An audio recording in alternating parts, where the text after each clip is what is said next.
Group 1 prelims పరీక్ష రద్దుపై తెలంగాణ హైకోర్టులో విచారణ జరిగింది. టీఎస్పీఎస్సీ నిబంధనలు పాటించలేదని కోర్టులో పిటిషన్ దాఖలైంది. ఈ పిటిషన్పై విచారణ చేపట్టిన ధర్మాసనం ప్రభుత్వ ఏజీ పిటిషనర్ తరఫు వాదనలు వినింది. బయోమెట్రిక్ నమోదు చేసినందున పరీక్ష రద్దు చేయాలని పిటిషనర్ తరఫు లాయర్ వాదనలు వినిపించారు. ఇరు వర్గాల వాదనలు పూర్తి కావడంతో తీర్పును హైకోర్టు రిజర్వ్ చేసింది.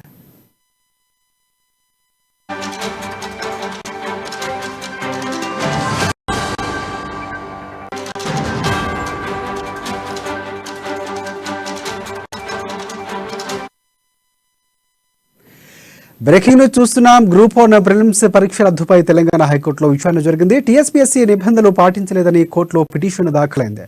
ఈ పిటిషన్పై విచారణ చేపట్టిన ధర్మాసనం ప్రభుత్వ ఏజీ పిటిషనర్ తరఫున వాదనలు వినిపించింది. బయోమెట్రిక్ నమోదు చేయనందున పరీక్ష రద్దు చేయాలని పిటిషనర్ తరఫు లాయర్ వాదనలు వినిపించారు.